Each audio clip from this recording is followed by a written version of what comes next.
start. Usually we know that people somewhat straggle in, so we thought we'd start with a little song to get you in the mood for being in Georgia. This is a song in Georgian. For those of you who don't know, I lived in that part of the world between Georgia and Armenia and then even Azerbaijan for 7 years. So one of my favorite songs we were able to sing 2 weeks ago at church. And it's a song about again and again, Lord, I sing to you.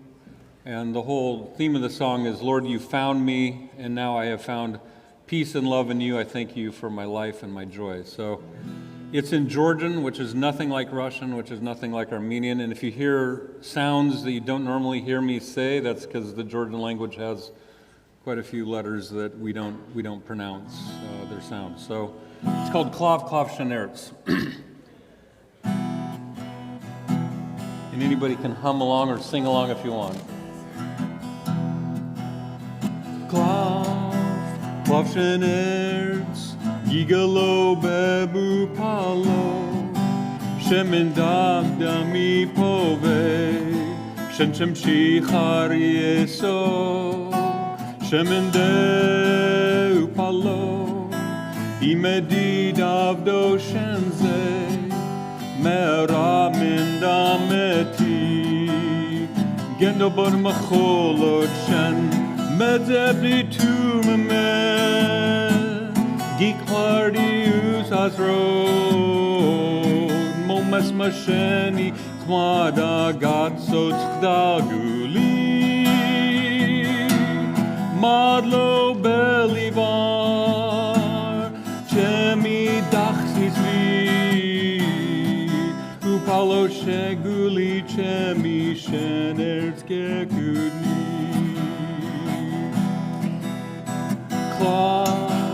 Klav Shanerz, Yigalo bebu palo, Medzebdi dami pove, Shem shichar yeso, Shemen deu palo, Imedi davdo shenze, Mera min dameti, Gendo bod macholot shen, Medzebdi tur meme, Giklardius Azrod, Momes Masheni Chmada Gatsos Dagu, Madlo Belivar, Chemi Dachsnifi, Upalo Guli, Chemi Shenerz Gekudni. Madlo Belivar, Chemi Tzitzot Chris, Guli Chemi Shenerz Gekudni.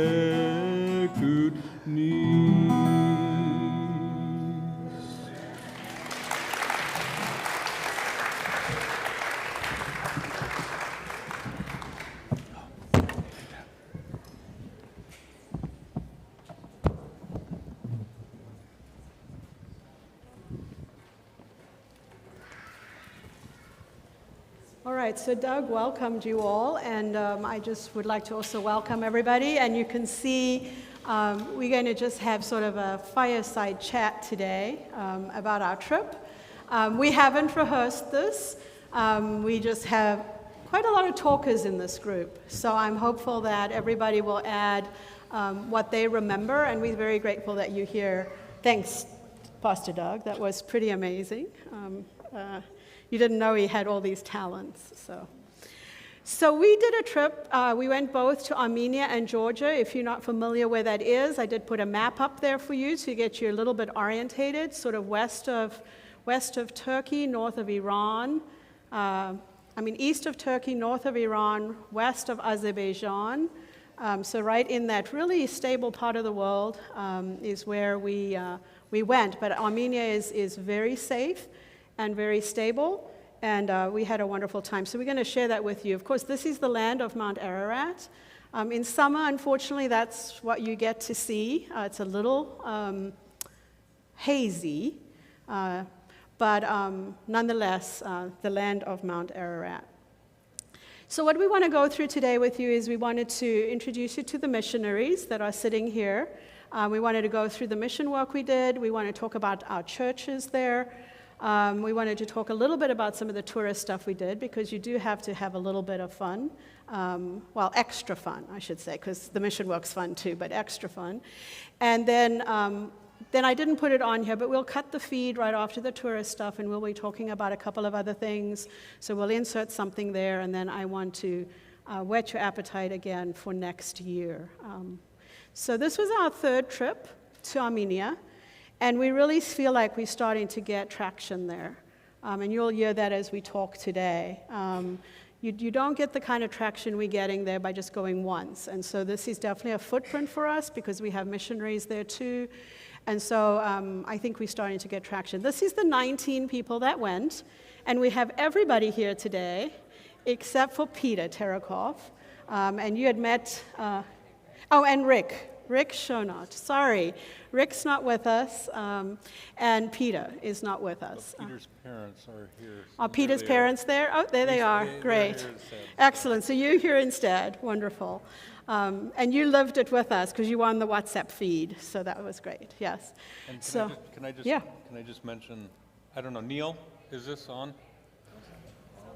Yep. So one of the cool things about having Peter, first of all, he was a Russian speaker, but it is a historical land for the Terakov family, and we found out where his great-great-grandparents had been exiled in the Russian Empire, and they were called Malakans. They were part of a group that was protesting the Orthodox Church. And so Peter we got to go to the homeland of the Terakovs, where they actually were many, many years ago. And you all of you met Peter because he was one of the pastoral interns this summer, so you met him twice. If you were in church, you saw him, and it was a delight to have him. So most people around here attend this church, and you should know them, but we were really pleased to have Ed and Brita Rusk with us. They're from the Chattanooga area, but have huge roots in the Markham Woods Church. I mean, they were married in this church, so I think they sort of are still members in our mind. And then we had Jayana with us, and she's from Titusville, and she joined the Rose family. So we called it 6 Roses with us. So it was always 6 Roses, 2 Clemens, 2 Shonots, 2 Rusks, Doug, Belinda, and 4 Benses. All here? All here. That's how we would go through it every Yeah, time. And a Peter. We always send a Peter. So, all right. So what did we do? So again, I just want to put a shout out to Karina Anderson for designing our T-shirts for us. That's the T-shirt we had for our flag camps. She's Armenian. She's Armenian, and thank you very much for doing that. So we did 5 flag camps. So you got to understand. I mean, first year we went, we did 1. Second year we went, we did 3. This year, we did 5. So it just keeps on getting more and more. I'm not sure I can do 7 next year, but we'll see what happens. And we did 2 medical clinics, and so we'll talk through that with you. Can I just say one more thing about flag? For those of you who don't know what Flag Camp is, it stands for Fun Learning About God.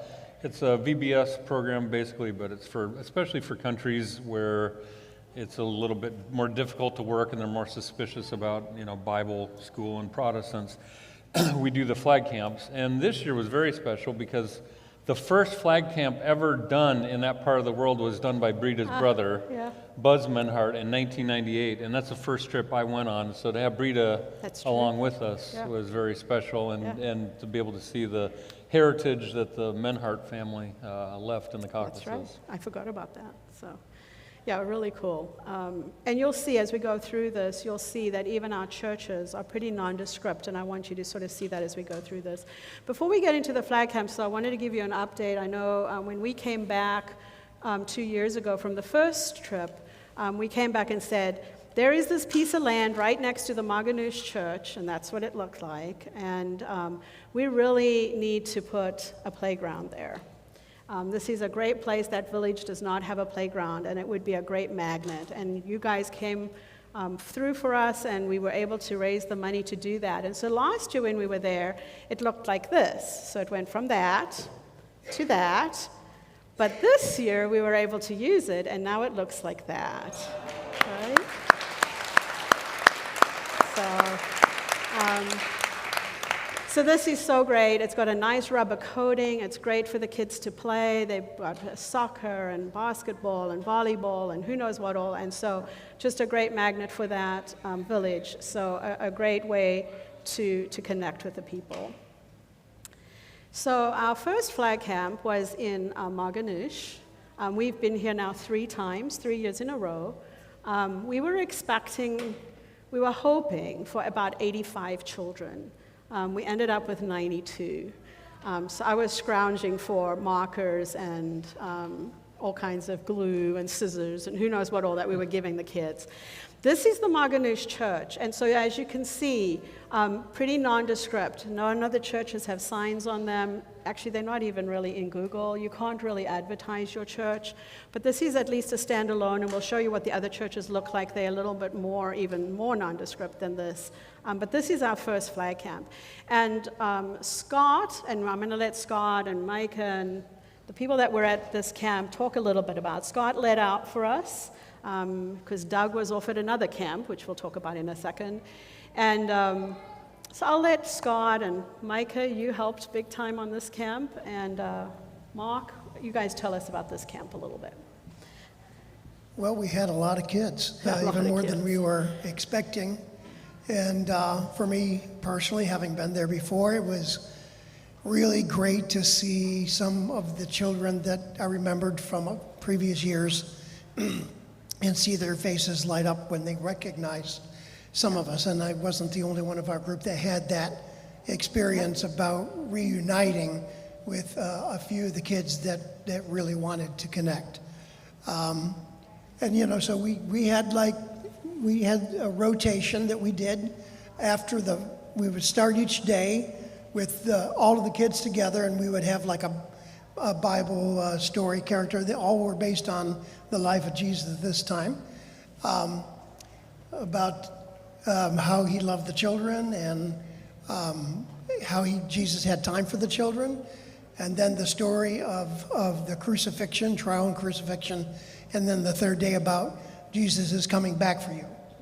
And Doug, he was in a different camp, so basically Doug told me and Micah, plan it and make it your own. So kind of Mike and I divided up duties, but what really was, I thought, really made a big impact on the kids was on the second day we involved our entire group and did a play act, basically, of the entire trial and crucifixion and resurrection of Christ.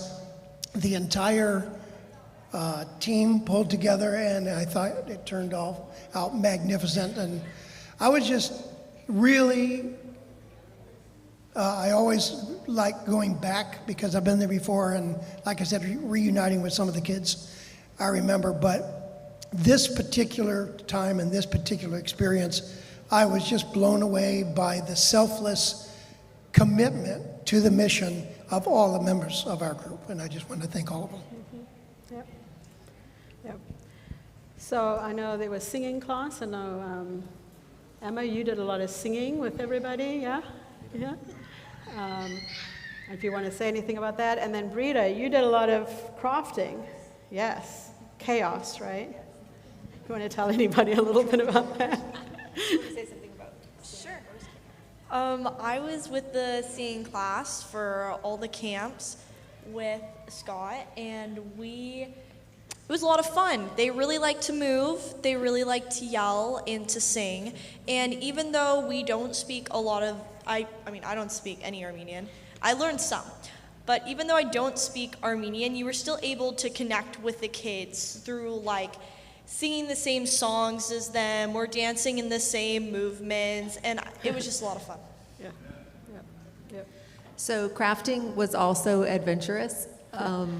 There were so many kids. As Belinda said, it is chaos. That's the only word to describe it. And it's a small space, and it's warm, but you know what? You just hot. It wasn't warm, it was hot. Nice. Okay, it was hot. But you know what? It didn't matter to the kids. They participated. We did stained glass windows. They etched some crosses, made a crown, bookmarks, different things. And they were just so appreciative for everything that we did for them, and just a lot of smiles, and it was a blessing. Just one comment comparing to last year for us. When we got to Marganoush the first day last year, it felt like when we showed up there was more of us than there were kids, and the kids started to trickle in. I don't know if you remember, but every day it was more and more kids that came. But this year, it was kind of different. When we got there, it felt like there was a lot more people. The word had gotten out, and we were starting with a much larger number from day one. So that's kind of good that, you know, that we had such a positive experience for the community last year, that they kind of remembered it and wanted to come back. So that was encouraging. Well, the weird thing this year was it rained. We've never had rain in Armenia on a mission trip before, and it rained buckets in Marganoush. And so the first couple of days, well, actually the first day, we couldn't use the playground because it was raining. And so they had to do games inside. So that made crafting even more chaotic because we had screaming people on the other side of the room doing games, as you can see. So they did games inside.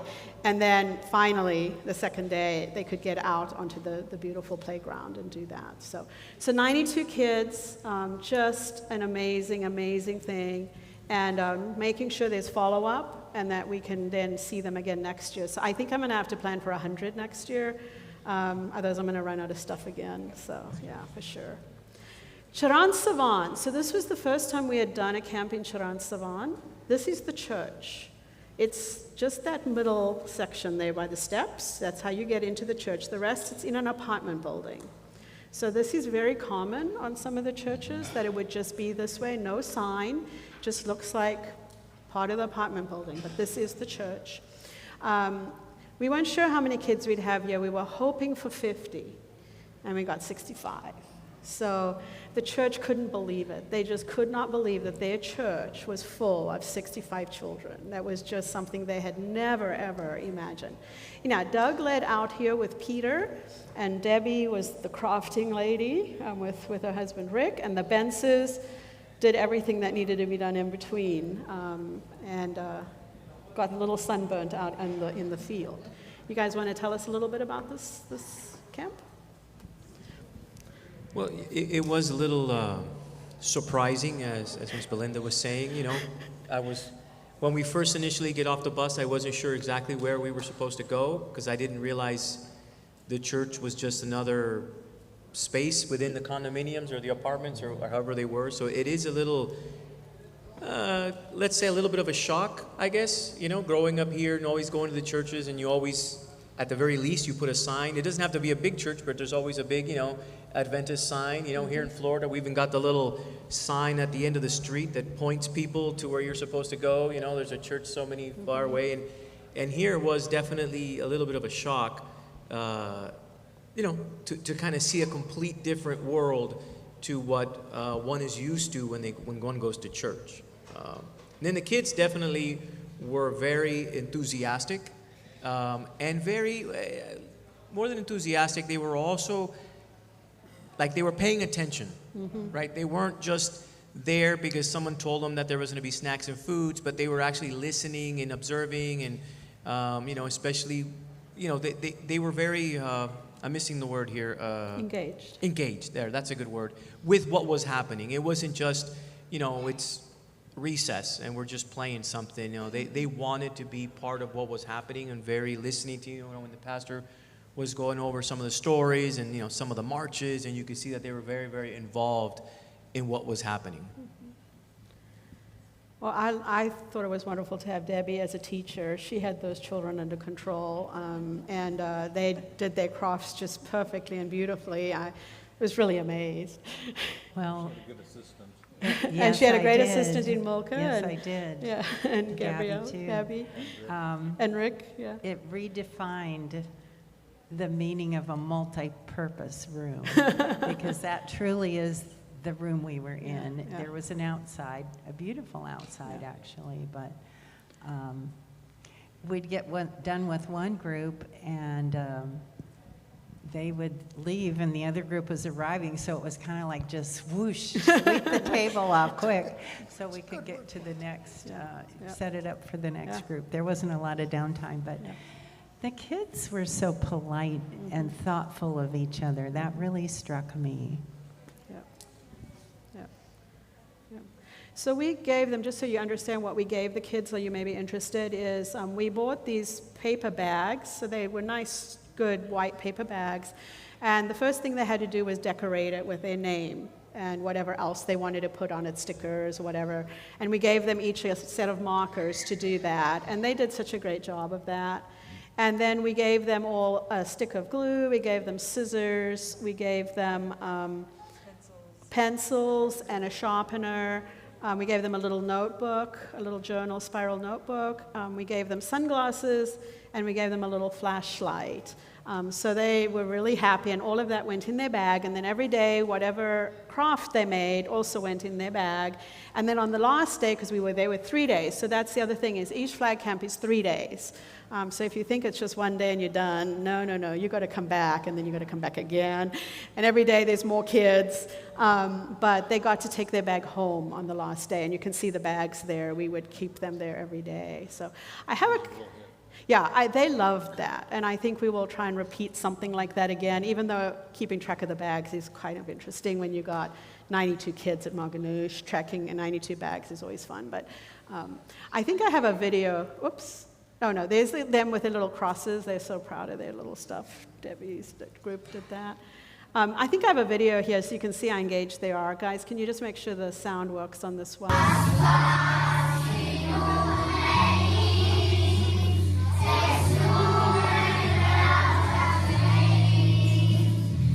This is My God Loves Me.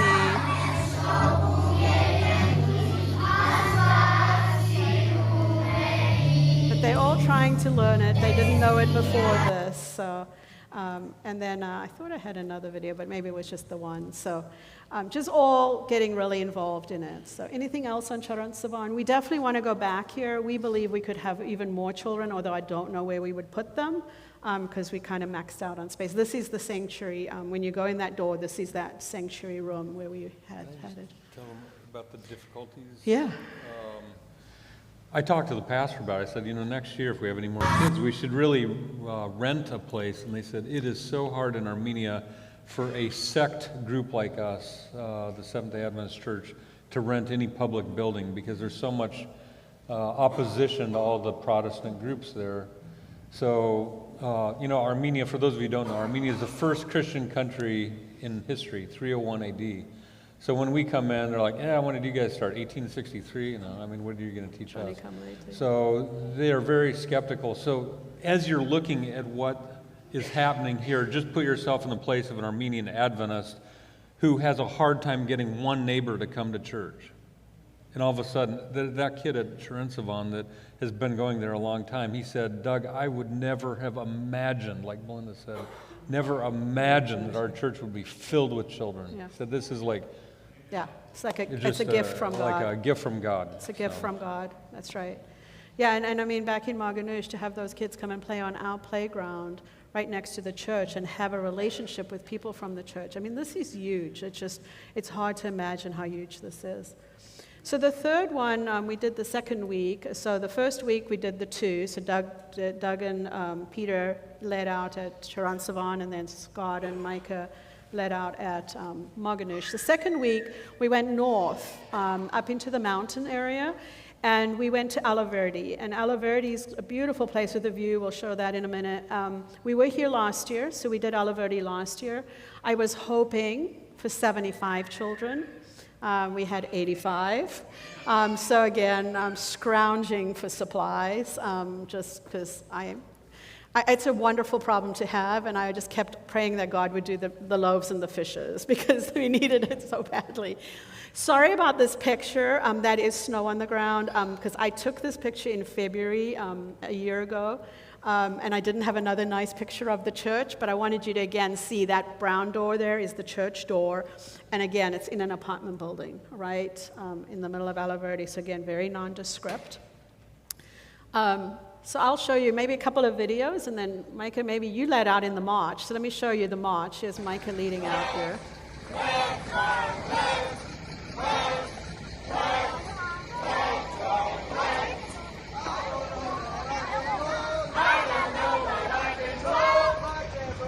So you see the concrete van, the concrete truck there. So every day as we started flag camp, in came the concrete truck and sat there for a few hours, making a lot of noise, competing with us. And as soon as we finished flag camp, off it drove again. So we had that every day. It was unbelievable. But the kids didn't care. So we had a good time with them. All right. Anybody want to talk a little bit about Tell the Alaverdi? story. And Ed, These were the kids that were, yeah. one of them was injured. Yeah, no one was injured at the outdoor games. I just want to first thank the help. We had so much good help, both in Marganoush and in Alaverdi. People like Armand and Tyrone and stuff like that. We had really, really good helpers. And I definitely couldn't have done the outdoor games without them, especially in Marganoush. But anyway, I wanted to do a quick story for the character class. On the second day, we did the life of Christ, like we did in Marganoush. And I was Jesus again. And the tomb that they had me go in, and I'm very proud of it. The tomb that they had me go in was closed off by three ways. There was only a way in and no way out.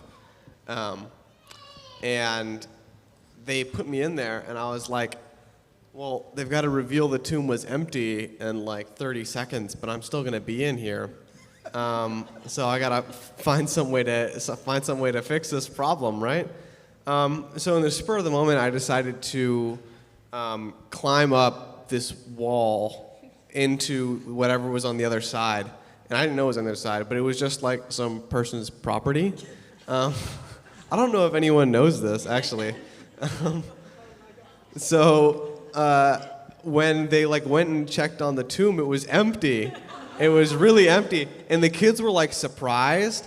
And a group of 10 to 15 of them apparently pulled up and looked inside and saw that I wasn't there. And I had to hop over another fence to get out of this person's private property. But I was happy to do it, to make the story more real, to get the kids more engaged.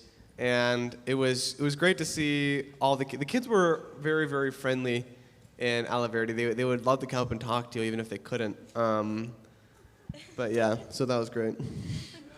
I just got to tell you about this picture here. Debbie mentioned earlier that the kids were very warm to each other. The girl in the middle got hit in the face with a dodgeball. And of course she's going to cry. And the other two girls quickly ran around her and are hugging her and combing her hair. And one of them has a sticker that she pulls off of her shirt and puts on her hand. And she's like, "Oh, thank you." And they're all hugging and just such a warm-hearted people. And to see that in the kids was reassuring that the whole world is not going downhill. Yeah. How many hugs did everybody get on this trip? And I'm looking at Emma and Jayana. It was Hundreds. there was a lot. Yeah. Very friendly. Yeah. So I would just like to emphasize what Micah was saying earlier, not about him hopping a fence, but about all the help we had in Armenia from the people there. There was no way we could have led the music class with the amount of chaos that was going on without all the ladies in the church that were, honestly, they felt like my favorite type of elementary school teacher, the way they would lead the class, and it was just so awesome to have them there.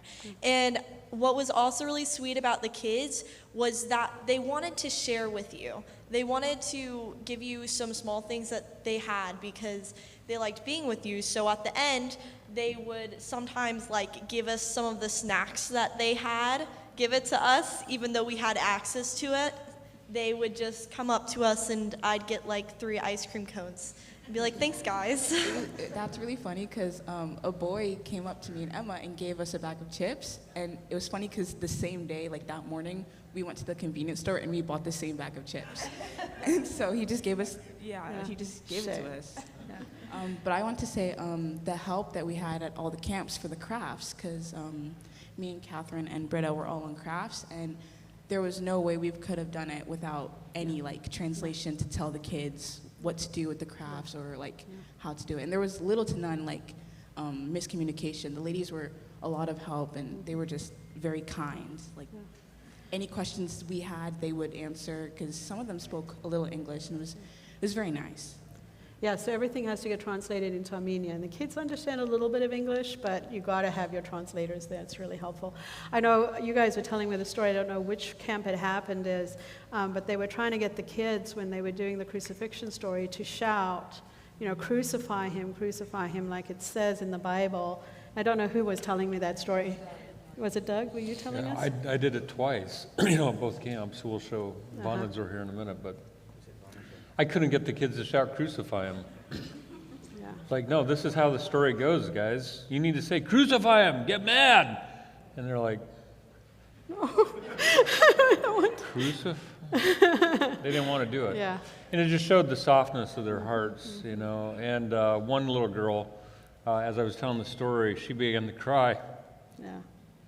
And it was kind of touching for all of us, but she actually said, I asked Armand, who was translating? Anyway, I asked the translator. No, it wasn't. Yeah, Gagik. That's right, it was Gagik. I asked, what did she say? And she said, I don't want Jesus to die. I'll take it.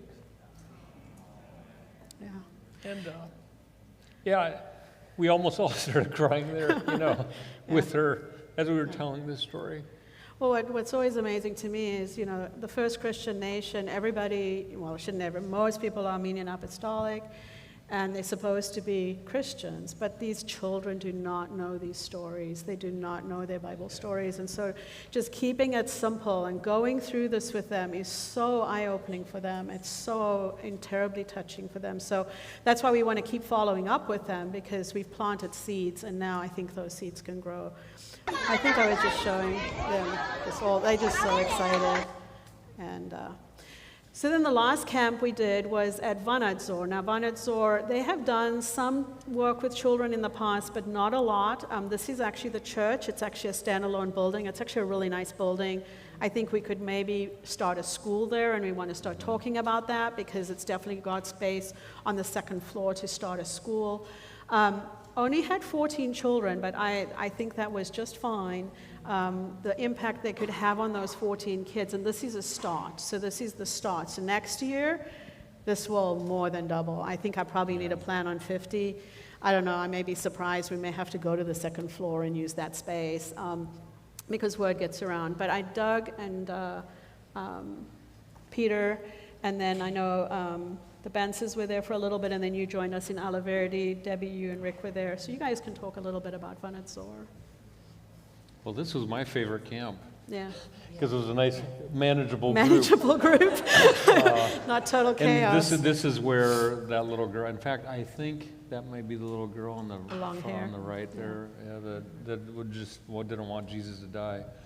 I have to say about Peter, I have to brag on him. The kids really gravitated to Peter in this camp. They just loved him. And he was out throwing the ball. We had to tell him, Peter, calm down, don't throw too hard at them, But they were like because they were throwing at him and he'd throw back. But they just loved him, and he'd speak Russian to them, and they just had a great time. And actually that group really bonded. The pastor now wants to take them all on an excursion to Yerevan, and they're already talking about next year. And yeah, it was a good group. I guess I'm on. The other thing, they were so half-hearted about wanting to shout, crucify him, but they knew what to do about Goliath.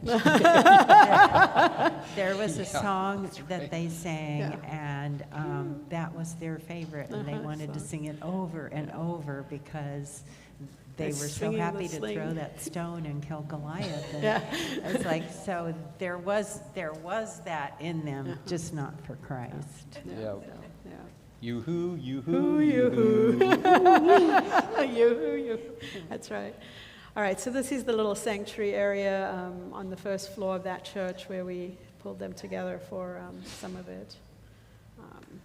There they all are wearing their crowns. So one day, hopefully, we'll all be in heaven wearing our crowns together. And that's always what Scott says to them on that last day is, I want to be your neighbor in heaven. and I want to see you there. And that really makes an impact on them. By the way, wasn't sure how the crowns would go over, particularly with the boys, but I'll tell you, they really liked their crowns that they made. So. And then I'm going to skip to this camp, even though this was in Georgia. So we did 4 camps in Armenia, and then we visited Georgia. So those camps in Armenia were each 3 days. But we did do a camp in Rustavi in Georgia. This is where one of our missionaries is, and we'll talk about that in a little bit. And we only did a 1-day camp here, so we just did 1 day. This is the church. It's really just a house in a neighborhood, but it's the church. And this church is really just old people. I mean, there's really but it's older people. There's really no children in this church. And there's 6 people in this church, right? So unfortunately, a lot of the children go up into the mountains in summer, and so a lot of them were not in that area. But we got 5 children, which, hey, 5 is 5. And one of the little girls, I think I have a picture of her. Actually, in the blue dress, then there's another picture of her. Her mom is actually Muslim, and she let her come to the camp. And after the camp, the little girl has wanted to come back to church. She said she really likes it there. And so our missionary has actually spoken with the family, and her mother is going to let her come to church, which is an absolute miracle. And so you just never know what impact you have. I mean, just one child. If we had gone to Armenia for just one child, that would have been enough. And we got so much more than that. So I don't know, anybody wants to talk about Rustavi? It was a nice break. We actually could do crafts without having 92 children swimming around. So let me just give a little background. Yeah, please. Armenia is the first Christian country in the world, 301 AD. Georgia is the second, 337 AD. So they've been Christian for 1,700 years about. Yeah. But this is the day, and I don't know if you remember when I was telling the story about Jesus and the crucifixion, and I thought I would have them participate. They were a little bit, lackadaisical. I said, so you guys know what happened, and they didn't want to say crucify him, and I said, you guys know what happens to Jesus here on the cross, don't you? Yep. Nothing. Nothing. Not one of them came forward and said, yeah, Jesus dies. So I'm not sure if they actually knew it or they just didn't want to say it. But again, just to Belinda's point, this is what happens when a country says, yeah, we're Christian, but then kids grow up not really knowing even the simplest, the most important Bible stories of Scripture. So you can do the math, 92, 85, 14, and 5. So, and 65, yeah. Yeah, so I mean, it was a lot of kids. I think we had planned for 260, and we ended up with just a little bit more than that. So a really, really successful flag camp. We've left some money behind for the churches to follow up with those children. We want them to do some events in between so that when we come back next year and we have a flag camp again, it's not just the first thing in a year. So we're hoping that that's all going to occur, and I think we'll be set up really well for next year. So, yeah. Any other comments on flag camp while we're here? Well, let me just say, because every pastor I talked to, because I used to work with some of them were youth actually when I was there, making me feel a little bit old, but they are now leading out in the work there and they're pastors, and every pastor I talked to said, Doug, you don't realize what a jolt this get, like a shot in the arm this is for us. To see your group so joyful, they mentioned that. So unselfish, serving, just what Scott said, throwing themselves into this mission, said it really, really inspires us. So again, I don't, it's hard for us to measure kind of what a group like this, and not just taking one person, but a group specifically, it's just really powerful, and I want to thank everybody, because they told me your group was fantastic. So let's give them a round of applause for them.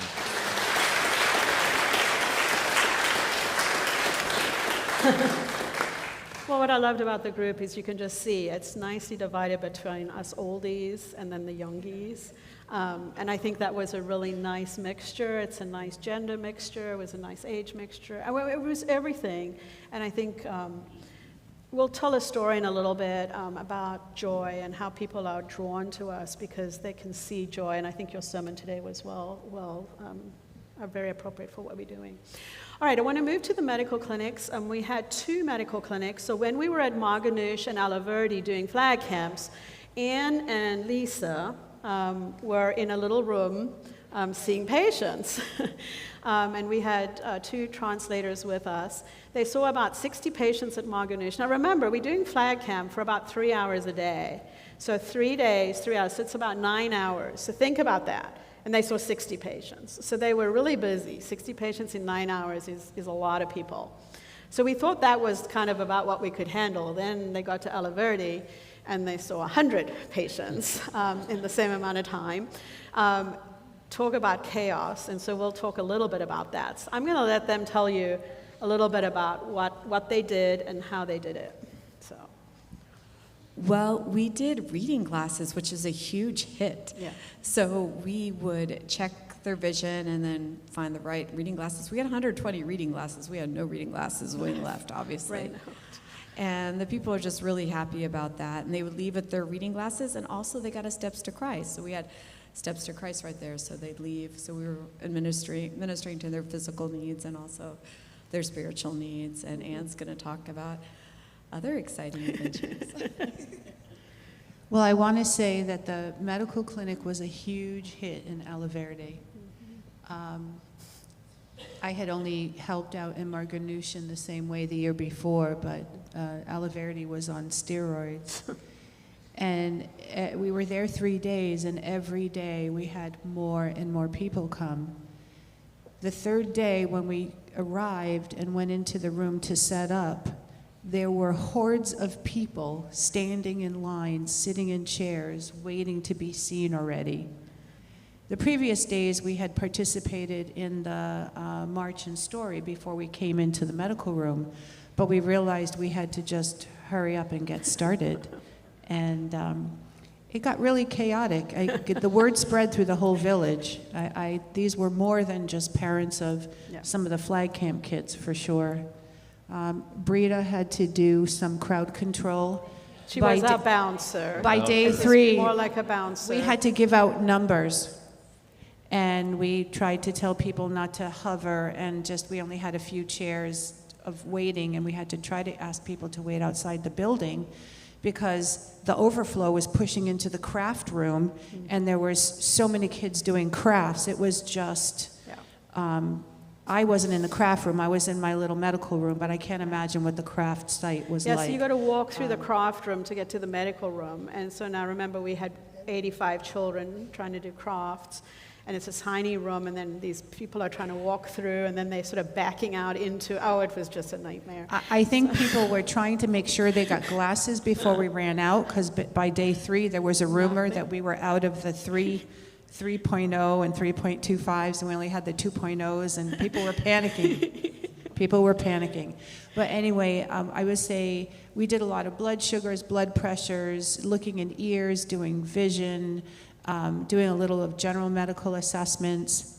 In Armenia, we're not able to give medications and make final diagnoses, but we did find people that have not ever been to the doctor. We were able to tell them, you have diabetes, or your blood sugar is sky high.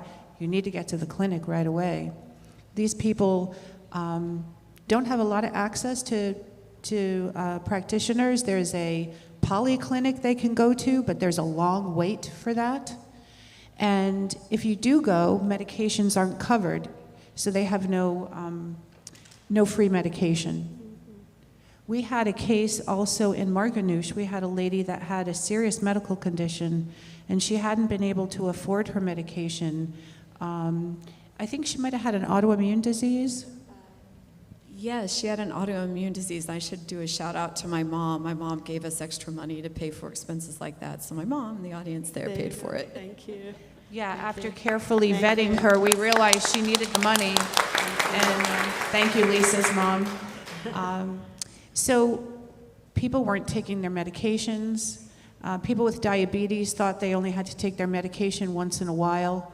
They thought that if they were taking insulin, they didn't need to take their blood sugars every day, but maybe once a month.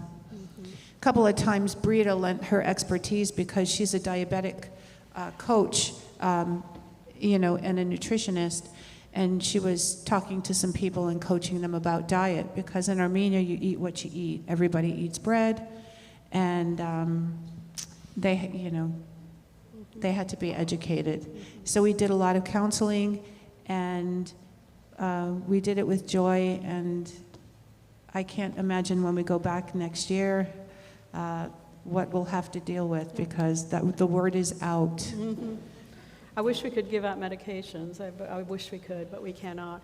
Well, I know this picture on the right, yeah, is Brita standing at the door, pretty much with her arms right. You can tell them how you were standing, like with your arms out, trying to not let them in. And she took a picture out towards the craft room as they trying to push their way in. It's just ridiculous.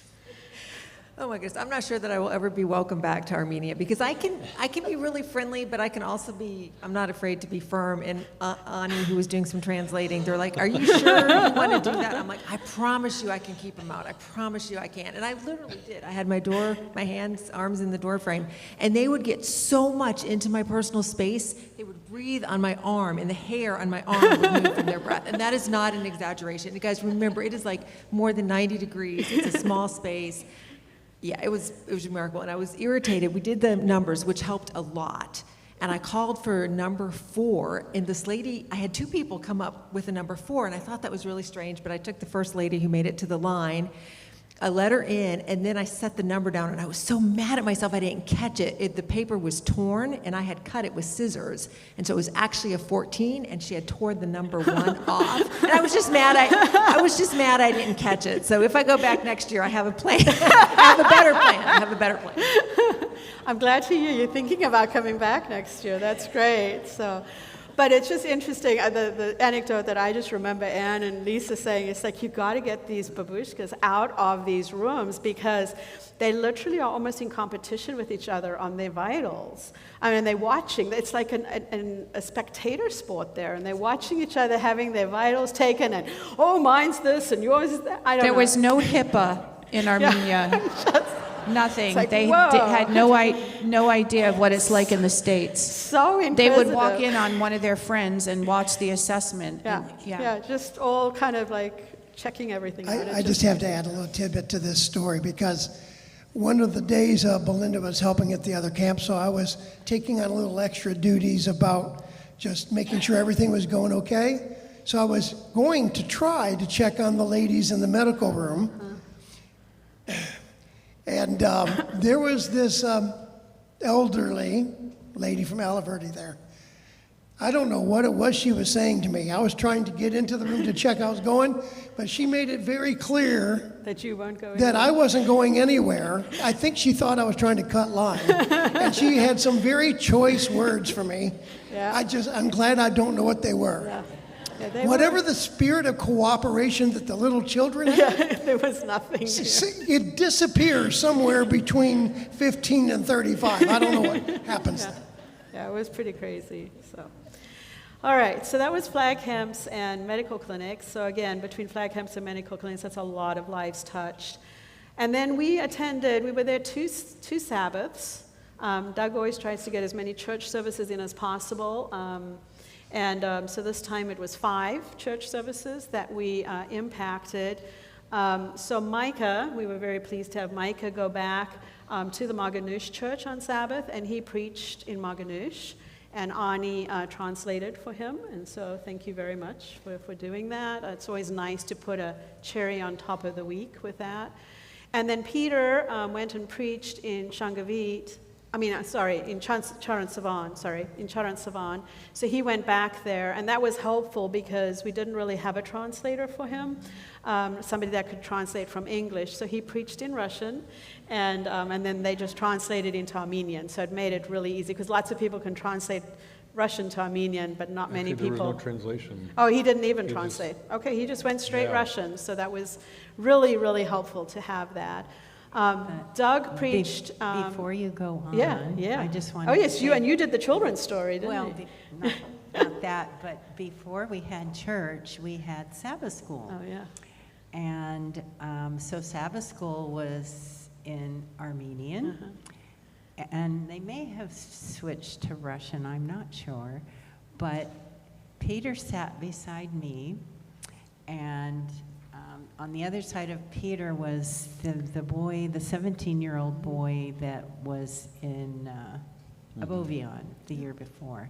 And he would tell Peter in Russian what was being said, and then Peter would tell me in English what was being said, and then they would look at the two of us to respond. And so we got to participate in Sabbath school due to all the nice translating that happened with Peter. So I really appreciated him for that. And people were really appreciative that he came and talked there. But he was expecting a translator, and he told me later, he said, Doug, I had to speak so fast. He said, I thought I'd have a little time to think what I was going to say in Russian. But he did a great job. That's great.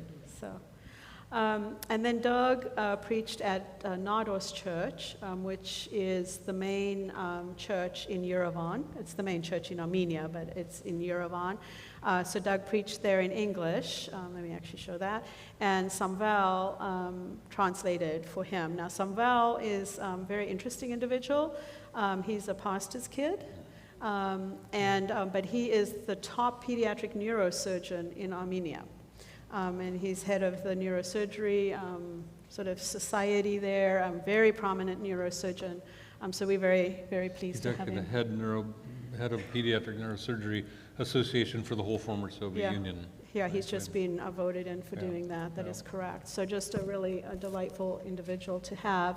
And while we were at Nardos, I did put this picture in. So Samvel, who was translating for Doug, he actually had this group from Loma Linda there. They had just arrived 2 days before.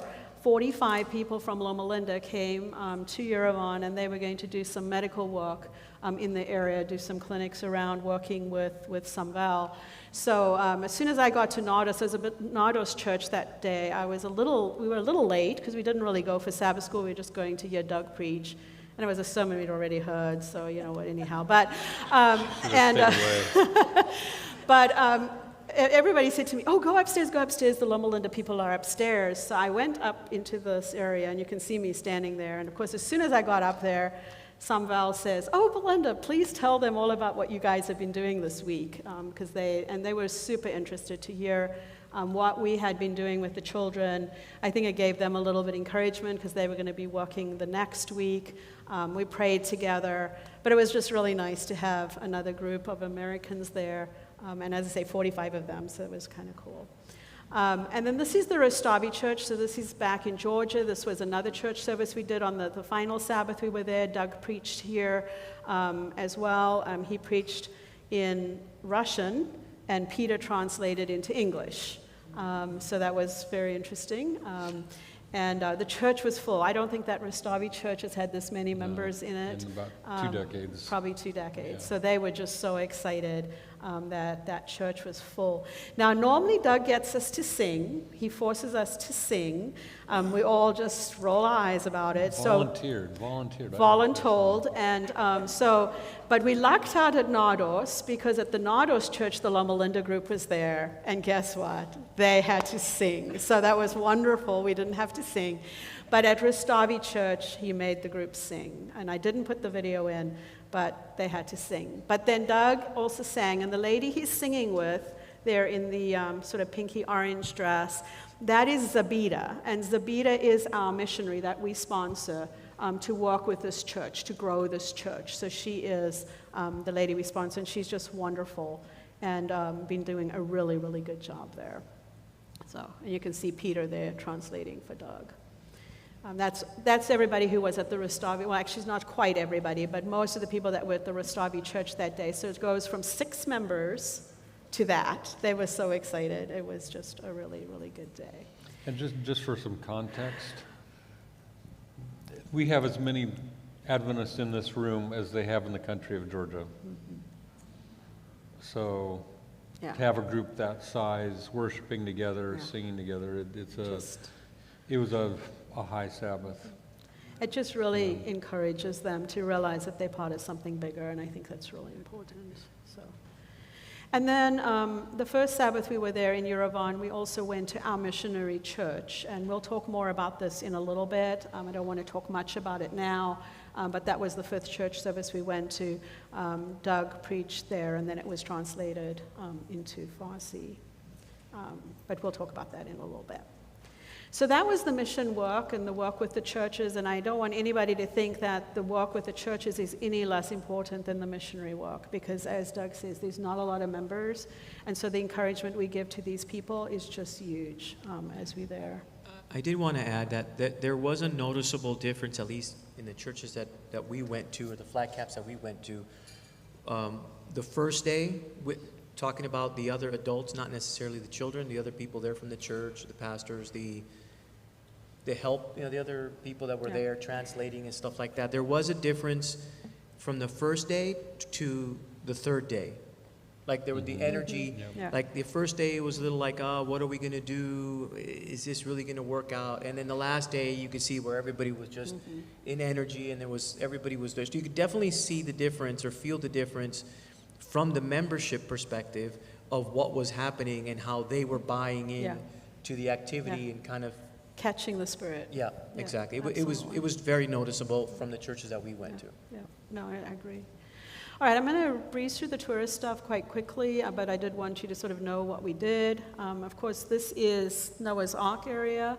For those of you who have heard this before, we are of the belief that we believe Mount Ararat is probably where the ark landed and not Mount Ararat. And this is Mount Ararat. You can see the 4 peaks of Mount Ararat. It's like a cradle. And we believe this is where God cradled the ark, and that this is where it actually ended up, because it would make a lot more sense when you read the Spirit of Prophecy and the Bible. It talks about Noah seeing the mountain tops with an S. It does not say just mountain top, and so this would make a lot more sense if the ark was sitting in this cradle. So we always do an excursion up here, and this year was no different. The roads are absolutely horrendous. We take these jeeps, do an excursion and take these jeeps. It's a vibra massage for a good hour, all the way up. And it was a little misty that day. It was a little cold. And then they park here, and then you got to hike up you can see them hiking. Look at Debbie there. You can see Brita. A lot of snow up there. It's about 10,000 feet up there, so it's a little less oxygen. But they hiked up. You can see you're getting right above the valley. This is what's so nice about this area is you can see how the animals maybe could have come out of the ark and just walked down into this valley. It makes so much more sense, but everybody has to decide for themselves. They hiked up to this big rock up at the top. You can see those are the ones that made it. Not all of us hike up there. Some of us don't. But congratulations on those who did. Yeah, Debbie made it this year. And Debbie made it this year. That's wonderful. I always put this picture in. This wasn't actually taken this year. This was taken the first year we were there. But this is a picture that Scott took. We had a very cloudy day. And the sun wasn't really out the day we were there, and yet the sun broke through for just a moment, and you can see how it just lit that area there. And that is where we believe the ark landed for the last time, because the ark actually settled, twice.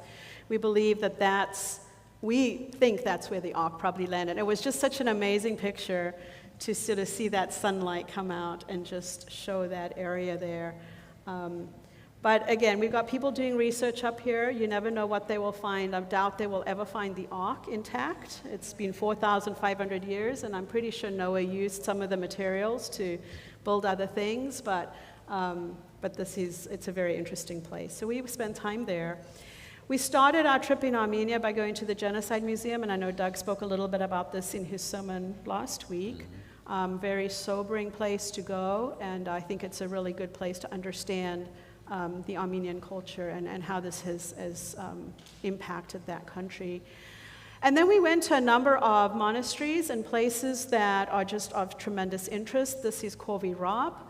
This is where St. Gregory was imprisoned in a hole for 13 years, and this is why Armenia became the first Christian country, because this is that story that you've heard before, or maybe you haven't, about how he was imprisoned and the king went mad, and he was the one that was able to perform a miracle and heal the king and then he made Armenia the first Christian country. That's the short version.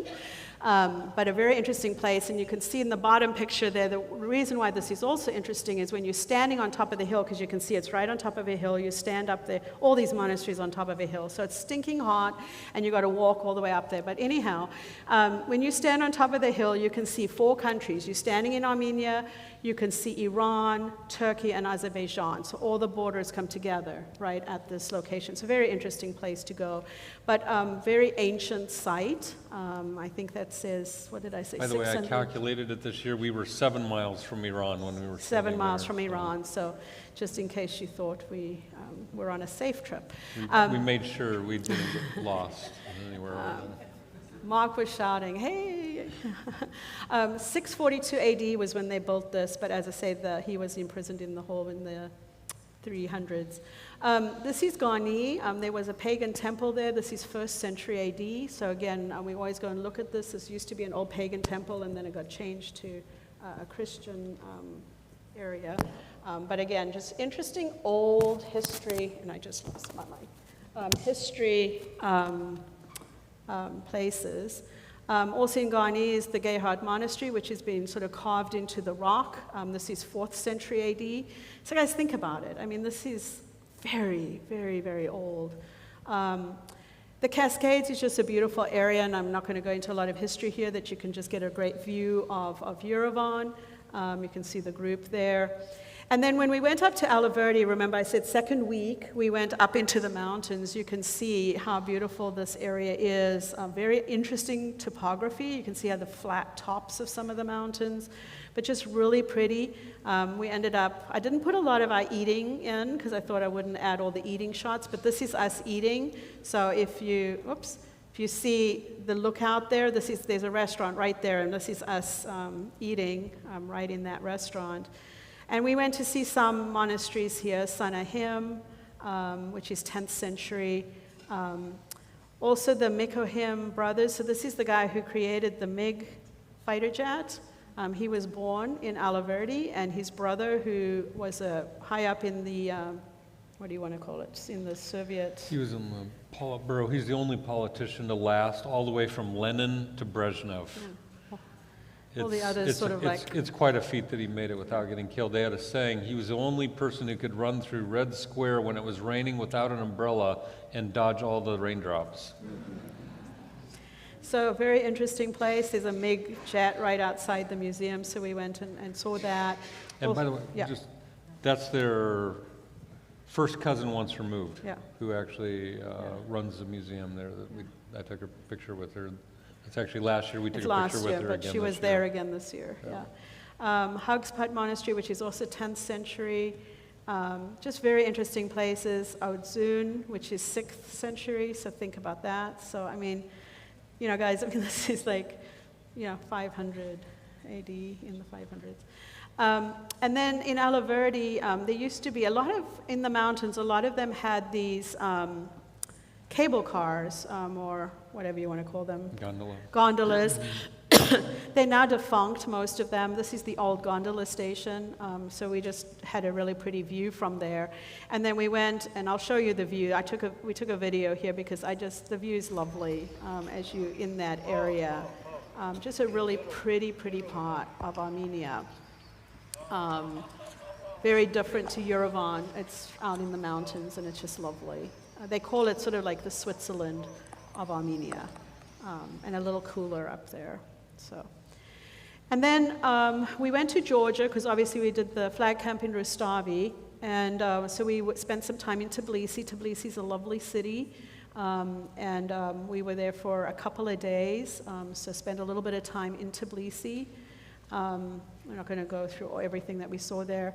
Went on an outing the one day up to Gori, and on the way we went to a monastery here, which is early 4th century, and then another cathedral that was built in 1010 AD, but the original spot, they had built something in the 400s.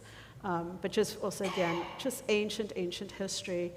Then we went to the Stalin Museum, which Doug had mentioned to you, not because we're all Stalin fans, but it's just super interesting to see the history there. And he spoke to you again about that in his sermon last week. But very, very interesting place to go. And then, just because we hadn't seen something old enough, we thought that we needed some real history. We stopped at this place called Uplisiche. Okay, thank you, Doug. This is a cave. It's been carved into the rock. It's a city that has been carved into the rock. This is from the 6th and 5th century BC.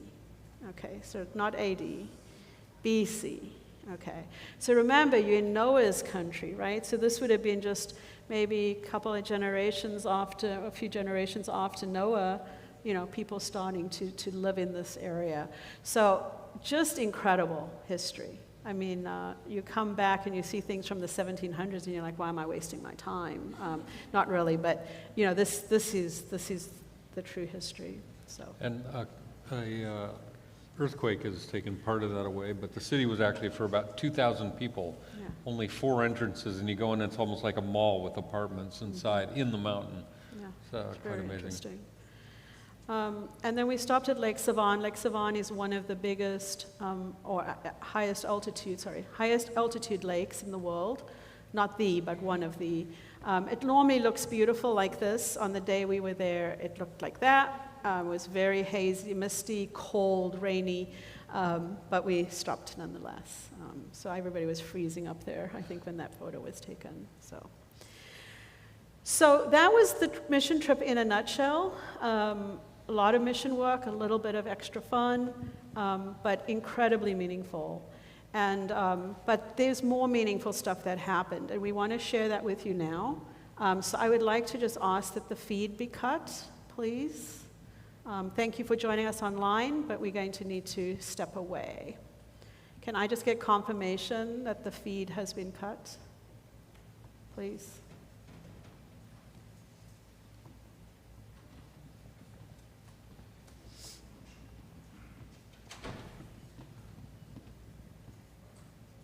Sorry, I just want to be 100% sure.